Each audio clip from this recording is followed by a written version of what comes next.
Sir first പറഞ്ഞ് ഷൈൻ്റെ 100ാമത്തെ പടം ഉണ്ടാകും. ഞാനിപ്പോൾ ഒന്നോണം പറയില്ലെന്ന് പറഞ്ഞ് ഞങ്ങൾ അസിസ്റ്റ് ചെയ്യുന്ന സമയത്ത്, ഞാൻ ഷൈനൊക്കെ അസിസ്റ്റ് ചെയ്യുന്ന സമയത്ത് ഷൈൻ ഇങ്ങനെ ഓടി വർക്ക് ചെയ്യും. അപ്പോൾ അവിടെ ഉള്ളൊരു ചേട്ടൻ വന്നിട്ട് എന്നോട് ചോദിച്ച്, ആ അസിസ്റ്റൻ്റ് ഡയറക്ടറിന് ഇവിടെ കിലോമീറ്ററിനാണോ പൈസ എന്ന്.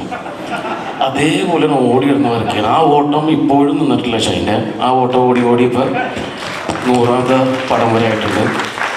അതേപോലെ തന്നെ ഈ ഫിലിമും ഓടി ഓടി 100ന് മേലെ ഓടിക്കൊണ്ടിരിക്കട്ടെ പ്രാർത്ഥിക്കുന്നു. പിന്നെ കമൽ സാറിനോട് ഞാനും ഷൈനും അസിസ്റ്റൻ്റ് ഡയറക്ടറൊക്കെ ആയിട്ട് തന്നെ അഭിനയിച്ചിട്ടുള്ള ഒരു പടത്തിൽ ആഷിഖ് ഭായി അതിൽ അസിസ്റ്റൻ്റ് ഡയറക്ടറാണ്. ഞങ്ങൾ രണ്ടുപേരും അസിസ്റ്റൻ്റ് ഡയറക്ടർ എന്നത് ഞങ്ങൾ അഭിനയിച്ചിട്ടുള്ള പടത്തിൽ വാപ്പയാണ് പ്രൊഡ്യൂസ് ചെയ്തത്.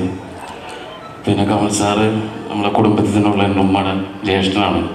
പണ്ട് ഫിലിമിൽ വരുന്നതിന് മുമ്പ് ആദ്യം ചോദിക്കുന്നതിൽ ഫംഗ്ഷൻ ഉണ്ടെങ്കിൽ, കൊടുങ്ങല്ലൂർ ഒരു ഫംഗ്ഷൻ ഉണ്ടെങ്കിൽ ഫസ്റ്റ് ഓടിപ്പോകും. കാരണം ചാൻസ് ചോദിക്കാൻ വേണ്ടിയല്ല, അസിസ്റ്റൻ്റ് ഡയറക്ടറായിട്ട് വർക്ക് ചെയ്യാൻ വേണ്ടി.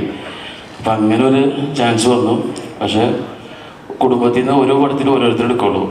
അന്ന് എന്നെക്കാട്ടി 2 മാസം മൂത്താണ് എൻ്റെ ഒരു വേറെ ബ്രദർ ഉണ്ടായിരുന്നു, ഷംജി എന്ന് പറഞ്ഞിട്ട്. ഷംജുവിന് സെലക്ഷൻ കിട്ടി, എനിക്ക് കിട്ടിയില്ല. ഞാൻ നേരെ ഫാസാറിൻ്റെ അടുത്ത് പോയി. അങ്ങനെയായിരുന്നു എൻ്റെ സിനിമാ ജീവിതത്തിൻ്റെ തുടക്കം. അപ്പം എന്തായാലും എല്ലാവിധ ആശംസകളും. പടം സൂപ്പർ ഹിറ്റ് ആവട്ടെ.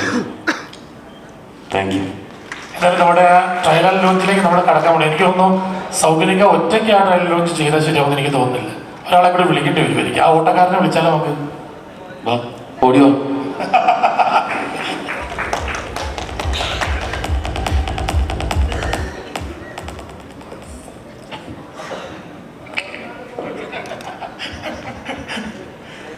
രണ്ടുപേരും ചേർന്ന് നമ്മുടെ സ്വന്തം വിവേകാനന്ദൻ വൈറലാണ് എന്ന ചിത്രത്തിന്റെ ട്രെയിലർ ലോഞ്ച് ചെയ്യുന്നു. ഒരു കൈയ്യടി കൊടുക്കാം എല്ലാവരും ചേർന്ന്.